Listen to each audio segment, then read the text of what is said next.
Israel Adesanya, UFC champion, who is very successful. His girlfriend, who they were dating for about 3 or 4 years, been broken up since 2020. She wants half of his assets now, even though they were never married. And the crazy part is she just might get it. She's most likely gonna win and take half of his wealth. Let's find out why. Izzy went public with his ex-girlfriend Chelsea Powdrell in 2019 when she attended the Robert Whittaker fight. But here's the thing though, even though they went public in 2019, they've been dating well long before 2019. Some estimates say that they started dating in 2016. It's crazy that when the courts are deciding something like this, they can go off an estimate of how long y'all been kicking it. Oh, y'all, I think y'all was kicking it since 2016 to 2020. You don't know for sure. Now, they broke up, though, a year later after they went public in 2020. Now, the reasons that Izzy gave for their breakup was she sold him out, according to him. Izzy said that Chelsea was selling stories to the publications about Izzy and pocketing money behind his back without his knowledge. And Izzy just felt like this is an ultimate betrayal. Now, so you are a famous celebrity that's trying to keep your life private, and here your girlfriend is selling stories behind your back about your privacy. That already says she's there for the money, which should be enough to get you and this case out of here. But unfortunately, our feelings don't change the law that we're about to get to. So Izzy broke it off, and they've been at odds ever since. Her and Izzy have been broken up now for about 3 years. They go in their separate ways. She now got a sugar daddy, according to Izzy. And now she let the sugar daddy convince her to sue Izzy to get half of Izzy's wealth. Sometimes chicks be so greedy. You got a sugar daddy now, but yeah, you want to double back and get half of my man joint. But when he found out that she was suing him for half, he posted this on social media. Very relatable.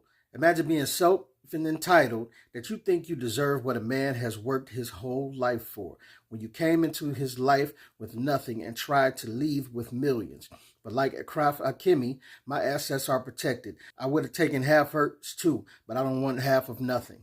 Now, Izzy also posted receipts of Charlotte sending him an email where she tells Izzy that her degree in psychology makes her well equipped to manipulate people and that she can turn the public against Izzy. She says, I've worked in mental health, so I'm really good at manipulating people, but I would never use it.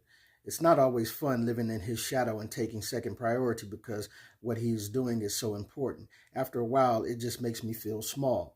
Izzy, if I move out, I'll drift away. So she says she can manipulate people, but she won't use it. Izzy responded in an email I hope you lawyer up and you love to play the victim, so-and-so, etc., whatever. Well, he even said at one point, I hope you do lawyer up and come for my assets like you said. And like my brother say, got to be more careful what you ask for, because that's exactly what she did. What makes her think in her right mind that she can get half of this man's assets and wealth because she was his girlfriend? Well, the quick answer is because she can. And because Israel Adesanya is a citizen of New Zealand, a court will probably rule that she's entitled to half of his wealth. And here's the secret law that she's using.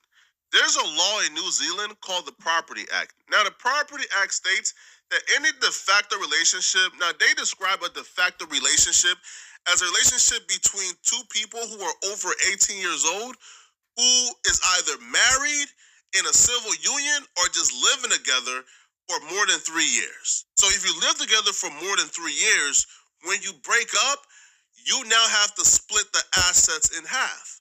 Now, the property extends past just the physical house or apartment. It extends to the estate, the bank accounts, stocks, and whatever assets you guys may have.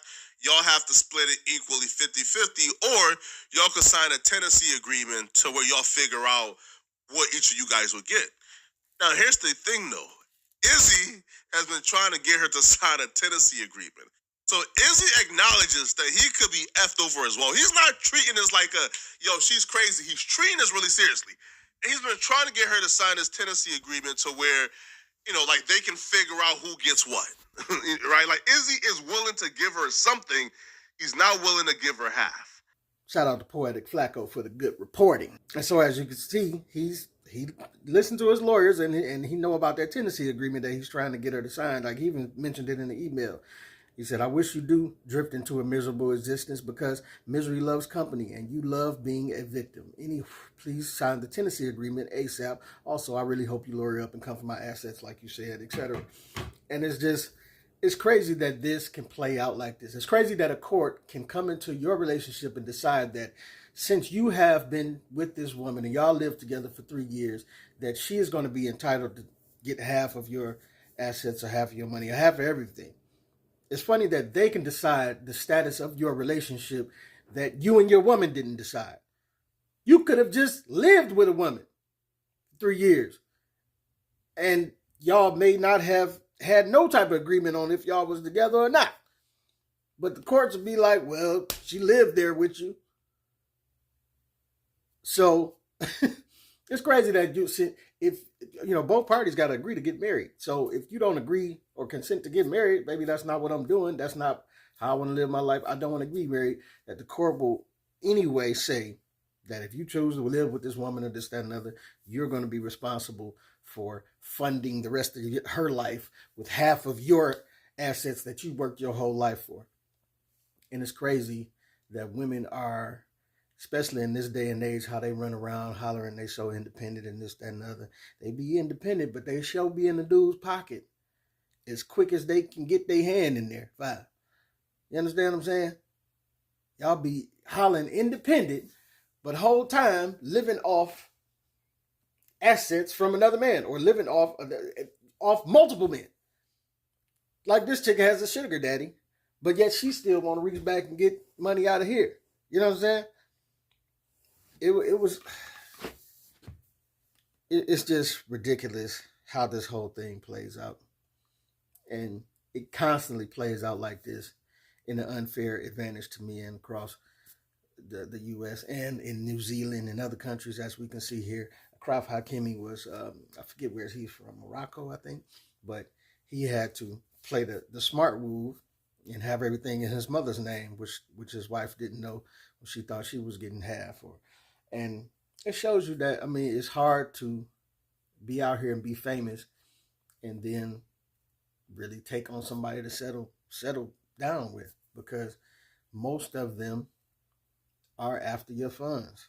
Like, it just is what it is. Like, it's very hard to find someone that's genuine at that point in life. Even though I don't believe he was famous when he got with her, but he was on the uptick. But some women will see that uptick and be like, yeah, I'm about to stick around for that bag, you know? And that's the fire that you're playing with as a man who hasn't got married or locked down or found his wife, like LeBron James, for instance. You know, him and his wife been together, I think, since high school. And she been a ride or die and a good woman. You know what I'm saying? Good woman, good wife, good mother. And she stated recently that she had no more aspirations than to be that, than to support LeBron and to be a good mother to the kids. And, you know, some women got a problem with that, but hey, it is what it is. We need more like her. I think she is a fine example of a wife, of a black wife, and they are a fine example of a family that are living at the highest level. There's been no inconsistencies, no cheating, no this, that, and the other going on. She supported him, been a traditional, great, supportive wife to him, and I'm sure she's been. They've both been the backbone of that family, and we need to see more like that. But a lot of times, for the fellas that blossom and come into wealth as you get later in life, take us a little time to get our stuff together sometimes, fellas. You know what I'm saying? We might not have got it together right off the rip. Take a lot of us a little time to get our lives together. But at this point in the game, I mean, we already know throughout life, men know that we are here, you know, we are the ATMs essentially for most women. That's why most women, even if they do got money, they got their hand out when they meet a guy with some money as well. And this is why most women take this angle and will size you up and be in your pockets and make sure they leave with something. And it's crazy that they are not even married, but yet she's going to receive funds. It may or may not be half, but she's going to get some money though. And women say they justice is lopsided, not in their favor. I don't understand how, because a lot of these courts and stuff are set up for the women to win. There was a man in Detroit who was going through the same thing, named out of the blue on somebody's child support papers, and if the woman hadn't come back down, if the woman that named him hadn't come back down and cleared it up, like, oh yeah, he took a DNA test, it's not him, then he would have been on the hook for 18 years. I'm just saying, man. It ain't set up for fellas to win. This your boy Pete Camp. Let me know what you think, what you don't think. Get at your boy.